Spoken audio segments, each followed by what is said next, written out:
What's up everybody, welcome back to Double T Gaming. Hope everyone is having a great day today. And on this day, we are looking at what could have been with the Classic Plus server project Epoch. But first, as always, if you are a Classic Plus fan, be sure to hit that sub button and subscribe to the channel. I do my best to cover major updates on everything Classic Plus. And let me say off rip here, I do not have any updates or any inside information on the state of this server, other than just searching through the Discord to try and find something, but the Discord at this point is usually just memes or just copy pasta, people like doing whatever. But anyway, let's do a quick rewind on the timeline for Project Epoch and how we got to this point. This server had been pretty hyped up for months leading up to its scheduled July 26 launch earlier this year. Season of Discovery was wrapping up and officially coming to an end for Blizzard, and Turtle had been going on for years without anything fresh at the time. So all eyes were seemingly on Epoch to fill that gap of the SOD refugees wanting more and some Turtle fans wanting something new out of Classic Plus. Then the July 26th launch happened, and it didn't go so well. It didn't seem like the Epoch team was ready or expecting the amount of hype that they had, and they had to push that release date almost a month later, while also partnering up with Ascension, who would basically host the server, while the actual creative portion of Epoch would stick with the original team. Thousands of new quests, new items, updated professions, new questing hubs, custom content in dungeons and upcoming raids, custom PvP gear while leveling, vanilla-paced combat but running off of the Burning Crusade class design, all running on the 3.3.5 client, which for a lot of folks is a nice change of pace from the 1.12 client that Turtle was running on, and it also had a similar feel to those who were coming from Blizzard's Season of Discovery. And sidebar, hot take real quick about SOD that I might get hate for, Phase 1 of SOD was actually really fun, and I would probably play a fresh SOD. I'm just saying. But anyway, Epoch had checked a lot of boxes for a lot of folks, and their content plan for what was to come, albeit it was pretty bare at this point, but it was also something to look forward to with an Oldham raid coming out even before BWL was supposed to drop. So then Epoch launched again on August 17th, also the exact same day that Turtle launched their fresh Ambershire realm. Was this intentional by one of these servers? Probably, yeah, I mean Turtle hadn't had a fresh launch in years. But for a couple of weeks, we had two thriving fresh Classic Plus servers that give the people the experience they were looking for in Epoch or in Ambershire. So Epoch launched with 3 servers to start, then after that first week of hype died down, they squished it down into a PvP server and a PvE server. And things were good, albeit pretty buggy, but Epoch servers were roughly sitting like 12 to 14k online during peak hours combined. It was a new experience for Turtle veterans to try out, and it looked like Classic Plus was in a good spot. And then Blizzard stepped in. First, it was hitting Turtle WoW with a lawsuit that kind of put a lot of Classic Plus fans on edge. And then just a few weeks after its relaunch on September 9th, Epoch was hit by a cease and desist from Blizzard, forcing the original team to leave the project and giving full ownership to Ascension. And at first, I'm not gonna lie, I thought this was an okay thing. The Ascension team had said that they were going to release a content that had already been developed and follow the full roadmap from the original team, and they would ramp up the bug fixes as well, which a lot of the server was happy about. And they immediately got to work on faction balance. This all happened on September 9th and 10th, and then we got a few kind of spotty updates for weeks about balance and realm restarts,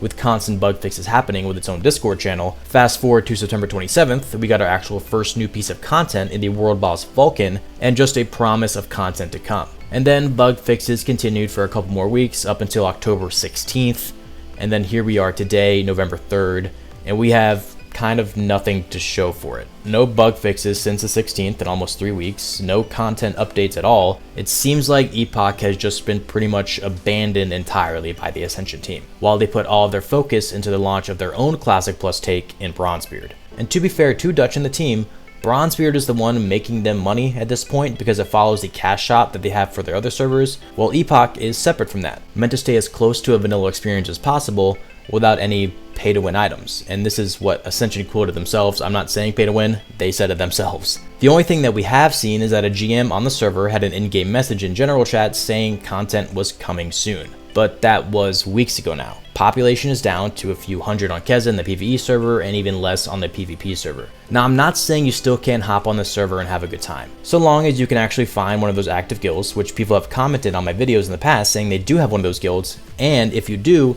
please leave it down below for people who do want to play on Epoch so they can, be active together. But as long as you can find those 50 to 100 active members all willing to help each other and actually play the game, then by all means, get started on Epoch and enjoy your leveling experience, because from what I heard, the overall 1 to 60 journey on this server is one of the best takes on Classic there is. But it's hard not to think at this point that Ascension won't be producing anything else for the server at all. And what could have been once a fantastic alternative to Turtle or to SOD turned into a massive disappointment for a lot of people.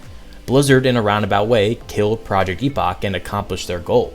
Now, did the original development team bite off more than they could chew with what they had planned for Epoch, or what they were trying to undertake, and that led to the failed launch and the amount of bugs on the server? It's possible, and I'm sure there are even members of the team that saw the cease and desist as a way out. But Ascension certainly does have the skills to pick up the slack if they wanted to and keep going from where Epoch left off, but I don't know if they have the manpower for it. But as of today, over a month from the server being given to Ascension full-time, we have one world boss to show for it, and that's it. No Molten Core, no Onyxia, or any idea if it will even happen at all. Again, by all means, still jump on the server and still experience what it has to offer, but in terms of a real future or even being online going into 2026, I'm not sure if that will happen. Now, I'd love to eat my words on this, because before I got into Bronzebeard, I was streaming Epoch and I planned on making it like my home, because it was completely new and the content itself hadn't been fleshed out like it had on Turtle. And then the cease and desist happened, and I didn't really want to go to a server that potentially had no future behind it in Epoch. So yeah, this is just my depressing rant on what could have been with this server. What once was meant to be Turtle's competition and a home for SOD refugees, a server that had over 12k players on at one point, now just has a few hundred truly dedicated players still on it. But if you are one of these players, let me know down in the comments, and an honest question to you, what is making you still play on Epoch? Do you have a group of friends that you're able to clear out the content with? Because that seems like the only way to play at this point. I think the only way to save this server now, and I've said this on stream and in a previous video, would be basically to relaunch Epoch, call it Project Epoch 2.0. Put a pause on the server, lock it down, and save all the characters in progress, build up the hype for the second fresh launch, release it, and then after a month or two, unlock those original characters from the first launch of Epoch. This way nobody loses anything or any progress if they've kept playing, and it brings in new blood for folks who are done with Turtle and don't find Bronzebeard very appealing at all. It's not the perfect solution, but I think at this point, if they for some reason did release content normally for Epoch, it won't bring in an uptick of players big enough to warrant keep developing the server or maybe even keeping it online or paying attention to it at all. But then again, I don't know how much it costs to keep these two servers running. At this point, they're basically both on autopilot and might as well just be merged together. Overall, Epoch was meant to be the perfect mix of a more recent client, a new Classic Plus experience with dungeons and raids,